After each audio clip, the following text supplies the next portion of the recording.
La procédure, invalider la montée d'Amiens, je voudrais revenir que 2 secondes sur la procédure parce que j'en ai parlé au départ et je trouve qu'il y a des choses inexactes qui sont dites. Moi j'ai appris 5 jours avant le dernier match de la saison qu'il y avait un certain nombre de problèmes au sein d'Amiens, notamment avec le rôle de son directeur sportif.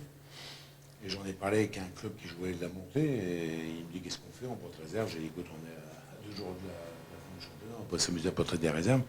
Et pour moi c'est fini, moi je suis quelqu'un qui respecte le sport et le terrain et on a fini 4e. Sauf que entre-temps, derrière, il y a eu un barrage entre Lorient et le club de Troyes et que 5 jours après la résultat du barrage, le club de Lorient m'a appelé en disant écoute, j'ai des éléments sur Amiens, ils ont été en faute, ils n'avaient pas le droit d'avoir tout ce que vous connaissez, hein, un directeur sportif qui soit agent de joueur. J'ai dit bon ben c'est très bien, et en quoi ça nous concerne? Il dit ça nous concerne parce que moi je vais faire une réclamation, ça peut vous concerner. Et dans l'hypothèse, c'est pour ça que je réponds un petit peu sur la sanction, dans l'hypothèse des sanctions possibles, si le club de Amiens n'a pas été en règle, il peut y avoir un avertissement, il peut y avoir un blâme, il peut y avoir un retrait de points, etc. Et là, quand on parle de retrait de points, ça veut dire que s'il y a retrait de points pour Amiens, si c'était prouvé ce qui a été annoncé, ça veut dire que ça change tout, parce que Lens, au lieu de finir 4e, il n'aurait pas fini 4e, il aurait fini 3e. Et là, je suis pleinement dans mon rôle de défenseur de mon club. Personne n'a jamais fait de cadeau à Lens. Je vais vous rafraîchir la mémoire, mais vous étiez peut-être trop jeune à cette époque-là. En 2007-2008, à la fin de la saison, j'envoie une réclamation à la Ligue nationale de football avec un dossier fait par des avocats spécialisés importants à Paris. Dossier qui avait coûté au club à l'époque 30 000 euros. Ce dossier-là est transmis à la Ligue nationale, à des éminentes personnes qui siégeaient au conseil d'administration. Qu'est-ce qu'il disait le dossier? Il disait Grenoble, il y a 40% des parts du club de Grenoble dont on ne sait pas où elles sont vraisemblablement détenues par la mafia japonaise. Je donne le dossier, j'ai été retoqué. On a fait monter Grenoble.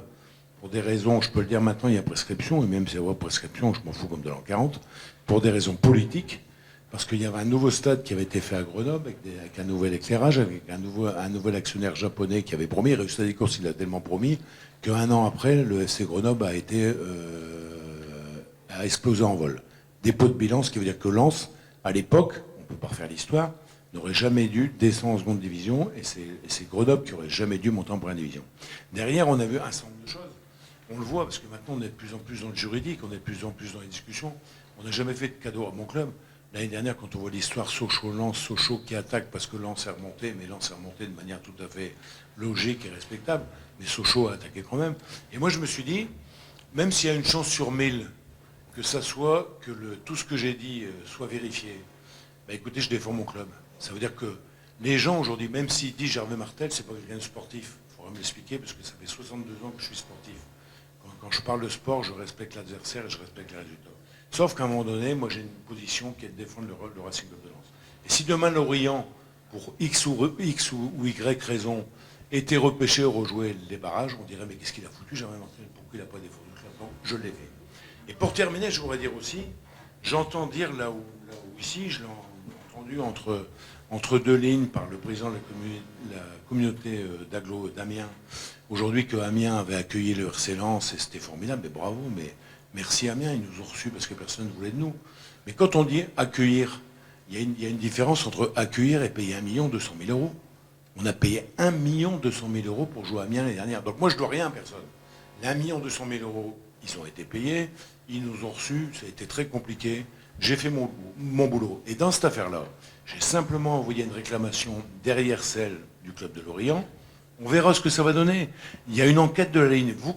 Vous parliez tout à l'heure du journal L'Équipe. Vous avez donc lu attentivement le commentaire de Didier Quillot dans L'Équipe la semaine dernière. Didier Quillot, qu'est-ce qu'il dit? Il ne conteste pas qu'il y a un problème sur ce qu'a fait Amiens cette année. Il dit simplement qu'il y a une enquête. Et c'est vrai que c'est curieux. Son avocat a beau répondre, mais il y a une enquête qui a été diligentée par la Ligue nationale, par la DNCG, qui repassera certainement à la Fédération française. Et je pense qu'on n'a pas encore tout dit dans cette affaire. Donc mon rôle, simplement, c'est de défendre le Racing Club de Lens. Parce qu'aujourd'hui, si j'avais fait jouer un joueur qui était suspendu dans le dernier match du championnat, vous inquiétez pas, on aurait été à la Ligue et le match, je l'aurais eu perdu. Donc je suis parfaitement dans mon rôle. J'ai bien répondu, monsieur, madame?